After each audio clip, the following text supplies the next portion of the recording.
Bismillahirrahmanirrahim. Assalamualaikum warahmatullahi wabarakatuh. Bismillah walhamdulillah wassalatu wassalamu ala rasulillah wa ala alihi wa sahbihi wa man wala amma ba'du. Baiklah, pada kesempatan kali ini kita akan membahas tentang hadis Nabi Muhammad SAW. Kita akan mempelajari tentang hadis tentang iman, Islam, dan ihsan. Hari ini kita akan membaca kitab syarah daripada kitab Riyadhus Shalihin yang disyarah oleh Dr. Mustafa Dib Al-Bugha pada halaman 91. Bismillahirrahmanirrahim. Ini tentang bab muraqabah ya.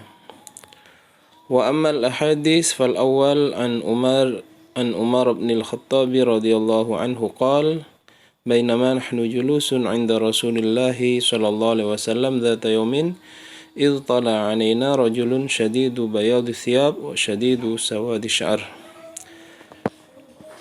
la yura 'alaihi atharu safar wa la ya'rifuhu minna ahadun hatta jalasa ila an-nabiy sallallahu alaihi wasallam فأسند ركبتيه إلى ركبتيه ووضع كفيه على فخذيه وقال يا محمد أخبرني عن الإسلام فقال رسول الله صلى الله عليه وسلم الإسلام أن تشهد أن لا إله إلا الله وأن محمد رسول الله وتقيم الصلاة وتؤتي الزكاة وتصوم رمضان وتحج البيت إن استطعت إليه سبيلا قال صدقت فعجبنا له يسأله ويصدقه قال فأخبرني عن الإيمان قال أن تؤمن بالله وملائكته وكتبه ورسله واليوم الآخر وتؤمن بالقدر خيره وشره قال صدقت قال فأخبرني عن الإحسان قال أن تعبد الله كأنك تراه فإن لم تكن تراه فإنه يراك قال فأخبرني عن الساعة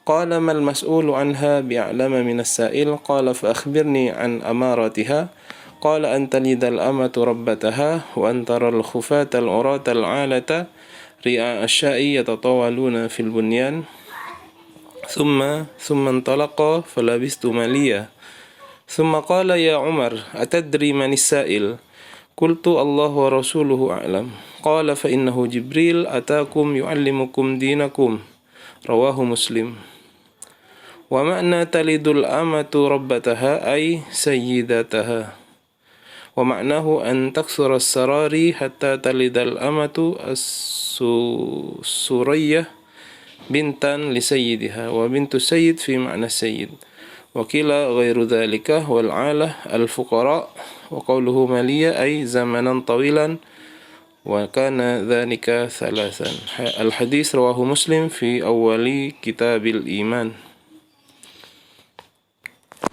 Hadis ini diriwayatkan oleh Umar bin al-Khattab radhiyallahu anhu ketika beliau sedang duduk bersama Rasulullah sallallahu alaihi wasallam bersama sahabat yang lain pada suatu hari.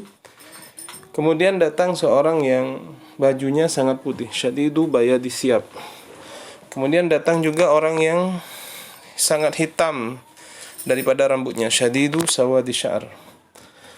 La yura alaihi atharu safar, tidak dilihat bekas safar, perjalanan pada orang tersebut. Wala ya'rifu min ahad hatta jalasa ila Nabi sallallahu alaihi wasallam fa asnada rukbatayhi ila rukbatayhi. Kemudian dia dan kami tidak mengenalnya sama sekali sehingga dia duduk dan mendekatkannya kepada dua lututnya kepada lutut Nabi Muhammad sallallahu alaihi wasallam. Jadi di sini terjadi keanehan yang diriwayatkan oleh Sayyidina Umar radhiyallahu taala anhu bahwasanya ketika datang seseorang kemudian tidak ada dari sahabat yang mengenalnya, artinya orang tersebut tidak berasal dari Madinah, pasti dia adalah orang asing, orang dari luar Madinah. Tetapi walaupun dia orang asing, tidak terlihat seperti dia sedang habis dari perjalanan jauh. Ini sahabat terutama Sayyidina Umar melihat ini heran. Kemudian dia duduk dekat Nabi dengan menyandarkan lutut ke lututnya Nabi, lututnya ke lutut Nabi. Duduk seperti ini adalah duduk yang sopan, seakan-akan ini duduknya seorang murid di depan gurunya. Kemudian dia wa wada'a kaffahi ala fakhidai, dan meletakkan kedua tangannya di atas pahanya. Duduk dengan duduk yang sangat sopan. Kemudian dia mulai bertanya kepada Nabi Muhammad, "Wahai Muhammad, kabarkan kepadaku tentang Islam." Kemudian Rasulullah sallallahu alaihi wasallam menjawab, "Al-Islam adalah kamu harus bersyahadat bahwasanya tidak ada Tuhan selain Allah, bahwasanya Nabi Muhammad adalah Rasulullah. Kamu mengerjakan salat, membayar zakat, berpuasa Ramadan, dan berhaji apabila engkau mampu." Kemudian orang yang bertanya itu bilang, "Shadaqta, benar engkau." Nah, ini menimbulkan keheranan juga di kalangan sahabat. Fa'ajibna lahu yas'aluhu wa yusaddiquhu.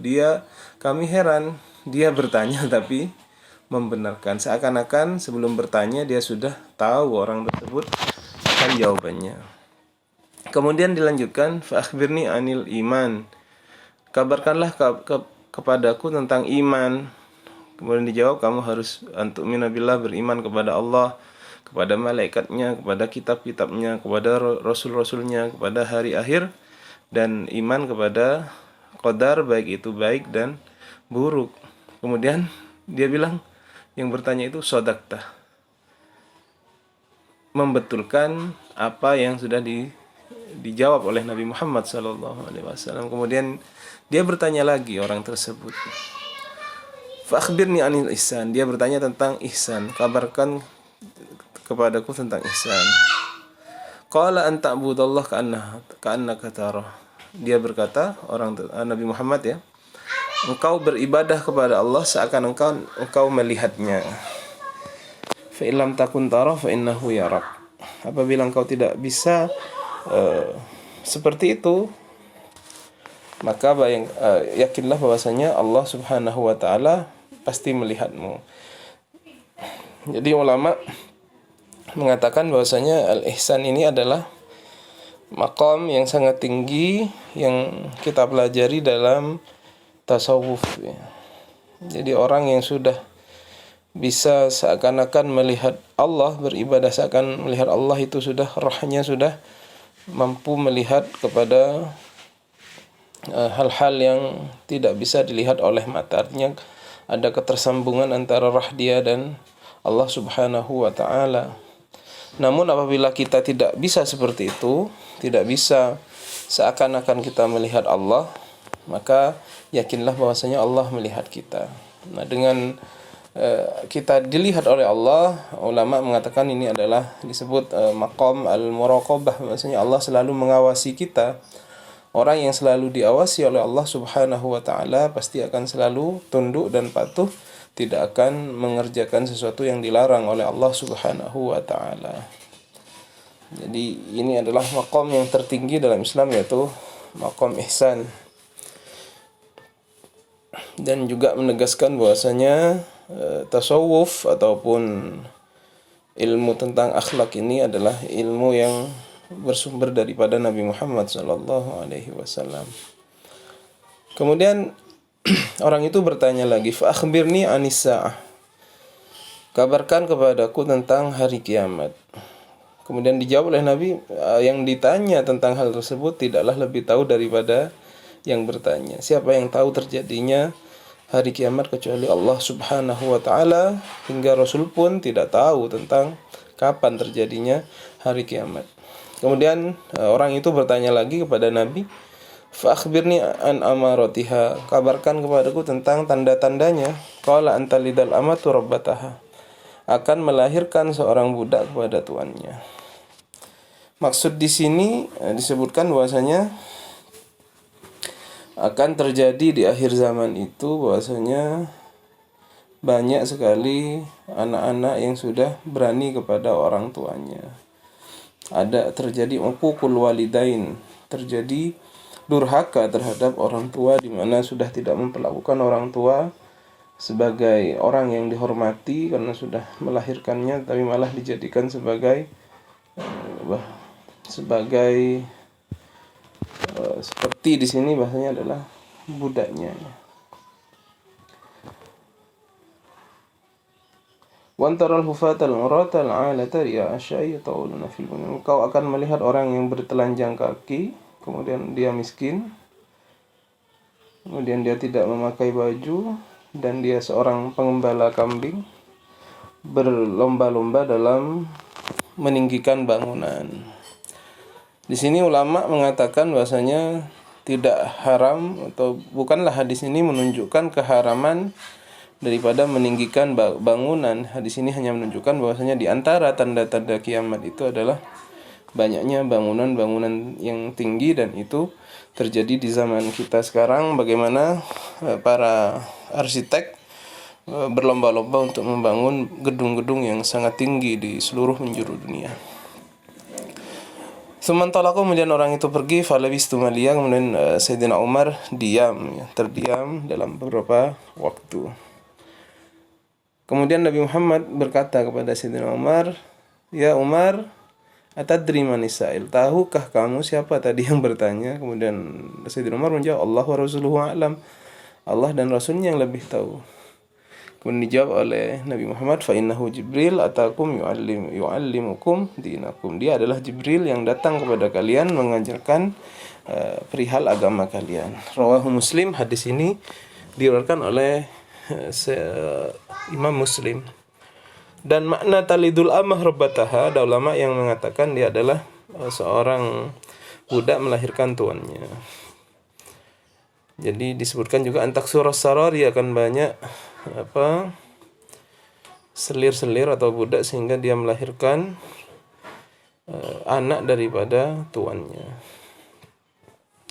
Dan anak daripada tuan fi makna sayyid. Anaknya sayyid, anaknya tuan adalah termasuk tuan juga.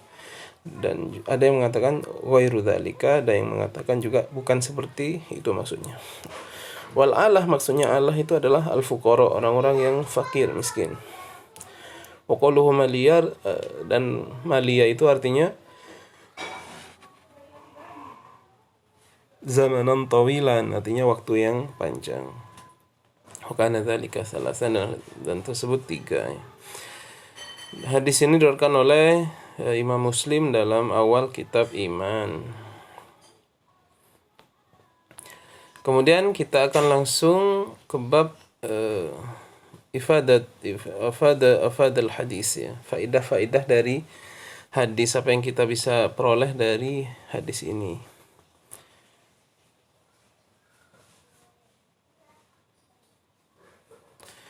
Innama nada Jibril an-nabiyya sallallahu alaihi wasallam bi ismihima. Yang pertama, ya, innama nada Jibril an-nabiyya bi ismihima, anna Allah ta'ala qala la taj'alu du'a ar-rasul bainakum ka du'a ba'dikum ba'dha, ka du'a ba'dikum ba'dha, pada surah An-Nur 62. Ziyadatun fi ikhfahi amrihi aw anna al-malaikah laisu dakhilina fi mafhumil ayah. Pada hadis tersebut Sayyidina Jibril memanggil dengan sebutan nama, ya Muhammad akhbirni anil Islam. Dan ini tidak boleh dilakukan oleh umat Nabi Muhammad kepada beliau. Disebutkan dalam Al-Quran, la taj'alu du'a ar-rasul bainakum ka du'a ba'dikum ba'dha. Janganlah kau menjadikan panggilan kepada Nabi Muhammad itu seperti panggilan kalian antara satu dengan yang lain. Jangan, kita harus memanggil Nabi Muhammad itu dengan panggilan yang mengagungkan, ya ayuhan nabi. Hal Al-Quran saja mengatakan ya ayuhan nabi, ya ayuhar rasul. Jadi sebelum kita panggil Nabi Muhammad, kita harus beri dia gelar yang layak kepada Nabi Muhammad. Misalkan kita sebut dengan Sayyidina Muhammad. Orang di zaman kita memanggil Nabi Muhammad, jangan Muhammad begitu, ya. Kita pun sebagai manusia biasa ataupun hidup di lingkungan antar manusia ini yang bukan nabi, ketika dipanggil hanya namanya saja kadang-kadang tersinggung. Apalagi Nabi Muhammad, ya, tidak boleh dipanggil langsung dengan nama. Kita harus memberi gelar, ya, Sayyidina Muhammad, kemudian gelar-gelar nabi yang lain. Atau di sini disebutkan malaikat bukanlah termasuk dari golongan yang ada dalam mafhum ayat itu. Jadi malaikat tidak masuk. Atau disebutkan ziyadah fi ikhfa'i amrihi.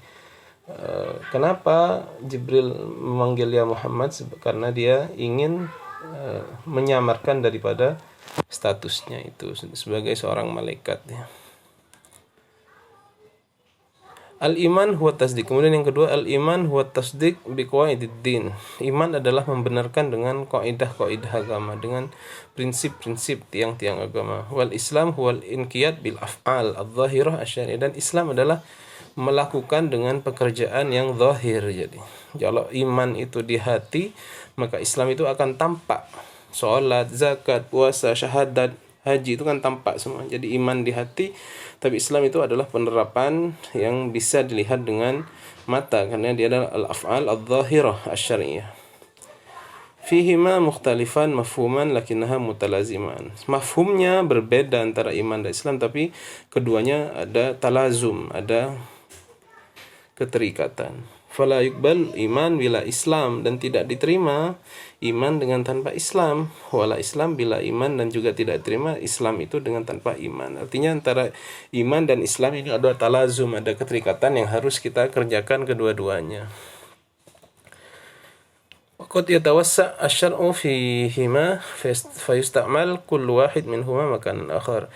Dan syariat telah meluaskan makna keduanya, dan kadang-kadang akan dipakai ya makna iman itu untuk makna Islam dan makna Islam untuk makna iman. Kemudian faedah berikutnya, an-nutqu bi syahadatain lil qadir 'ala an-nutqi syartun fi ijra'i ahkamil Islam 'ala al-insan fid dunya. Mengucapkan dengan dua kalimat syahadat bagi orang yang mampu adalah salah satu syarat untuk dia terkena daripada hukum Islam yang ada di dunia. Jadi bagi yang mampu harus melafalkan dua kalimat syahadat itu. Lil qadir an-nutqi. Bagi orang bisu tentunya sudah berbeda hukumnya, karena sudah dia tidak masuk dalam qadirun 'ala nutqi, tidak mampu untuk mengucapkan daripada dua kalimat syahadat itu. Fi muhawarati Jibril ma'an Nabi sallallahu alaihi wasallam tawjihun tarbawiyyun fi tariqatil hiwar wal istijwab fi ta'lim. Pada muhawarah, percakapan antara Jibril dan Nabi Muhammad itu terdapat sisi pendidikan. Bagaimana kita mengajarkan metode atau manhaj bermuhawarah atau bertanya jawab dalam pendidikan. Jadi tanya jawab itu termasuk salah satu manhaj atau metode kita memperoleh ilmu dengan adab-adab yang sudah disebutkan tadi. Bagaimana Jibril duduk dengan sangat sopan di depan Nabi Muhammad sallallahu alaihi wasallam dan bertanya dengan pertanyaan yang sopan pula. Fi julus Jibril, berikutnya ya. Fi julus Jibril amaman Nabi tawjihun ilal adab wal istihram majalisal ilm.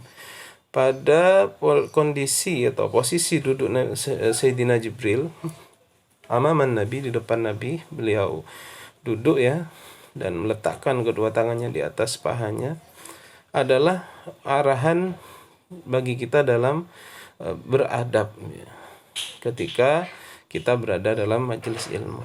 Jadi tidak layak di majelis ilmu itu kita duduk dengan sembarangan, selonjor kaki misalkan, duduk dengan mengangkat kaki satu, itu bukanlah adab ya. Di majelis ilmu kita harus duduk dengan ihtiram, duduk dengan penuh penghormatan terhadap guru yang ada dalam majelis tersebut. Kemudian faedah berikutnya, tahdidu yaumis sa'ah lam yuttali alaihi Allah Ta'ala ahadan min khalqihi. Penentuan terjadinya hari kiamat tidak diberikan oleh Allah waktunya, tidak dikabarkan oleh Allah waktunya kepada salah satu pun daripada makhluknya. Bahkan Nabi Muhammad SAW tidak tahu.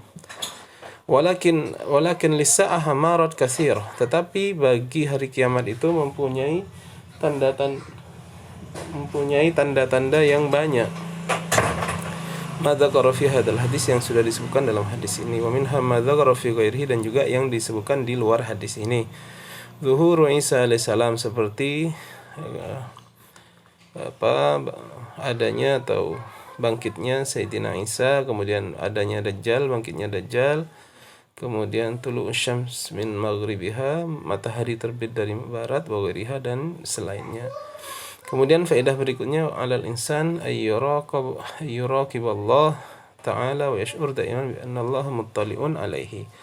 Bagi seorang manusia, dia harus selalu merasa diawasi oleh Allah dan merasa selalu bahwasanya Allah mengetahui akan keadaannya. Jadi ini yang saya jelaskan tadi pada maqam ihsannya. Fil hadis isyarah ila annahu qad yatawalla al-amr ghairu ahlihi. Dalam hadis ini terdapat isyarat bahwasanya telah memimpin atau melakukan suatu perkara dan orang tersebut bukan ahli dari urusan tersebut. Ada orang yang diberi kepercayaan tapi bukan ahlinya. Wa ila kasratil uquq, dan banyak terjadinya uququl walidain ya kalau dalam hadis itu. Wa hadza min ammarati sa'ah, dan itu semua di antara tanda-tanda daripada hari kiamat. Orang yang sudah berani terhadap orang tua, urusan sudah bukan dipegang oleh ahlinya, itu termasuk daripada tanda-tanda dari hari kiamat.